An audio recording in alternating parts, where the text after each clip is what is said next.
This momentous occasion, they asked me to be in their stead.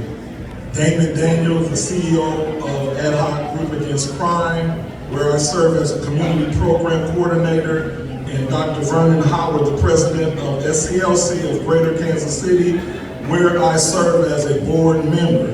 I stand here with mixed emotions as my sister was saying, just over the hill when I was a little boy, you had to go to Watermelon Hill, and now I can pretty much go wherever, as long as I can afford to get in the zoo, I can go there too.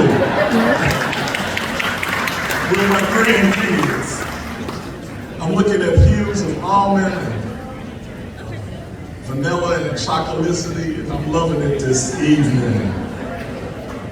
I'm aware that the defining moment that Mark Twain, a Missourian, quoted is, "History does not repeat itself, but it often rhymes."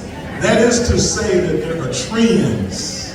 I am standing 60 years later born from 1965 as a benefactor of the life and legacy of John Lewis. Voting is in my DNA. How about yours? We are asked to be bold and remember John Lewis would hope that each generation of eligible voters would vote consciously and consistently. Be courageous, for John Lewis would hope each generation that were incarcerated and come out would pick up their mantle and citizenship, and when they're off of parole and probation, they would vote. They would vote. They would vote because democracy is at stake. Stand up against the injustices that constantly are eroding the victories won from the 60s to now. That's what the youth organizer, that's all right, you can clap. I'm a preacher, I love clapping. That's what the youth organizer of SCLC, John Lewis, would hope for. Speak up against misinformation and disinformation, which is just a flat-out lie. If it's not true, it's not true. That's why we need to vote. My brothers and sisters, speak out. John Lewis and many other courageous civil rights leaders did. It stems from the tide of the pendulum. Every time we make progress, there is a swaying pendulum, and we must be conscious of regression if we're asleep at the wheel.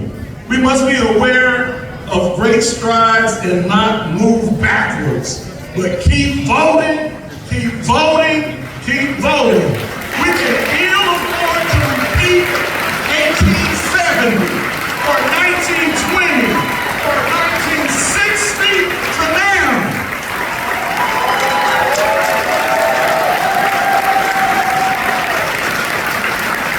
My mother, Patricia Ann Douglas, was born in Stringtown, Oklahoma.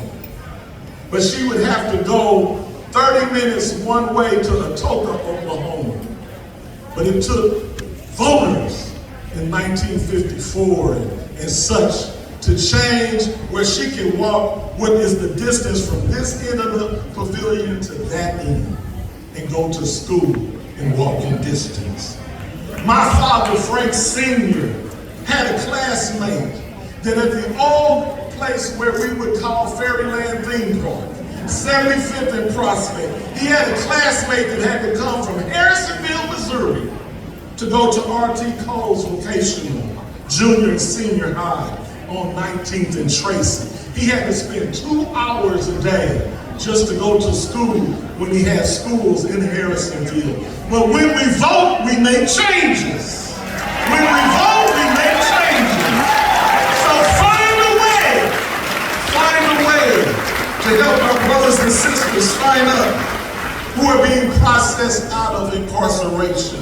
Find a way to get them voting eligible and any restriction that's impeding them. Finally, as a pastor and bishop in the Church of God in Christ, following the teachings of Jesus Christ, I say to you, blessed are the peacemakers, for they shall be called the children of God. My father would tell me, and I'm really going to my seat, the peacemaker in the boxing ring is the referee.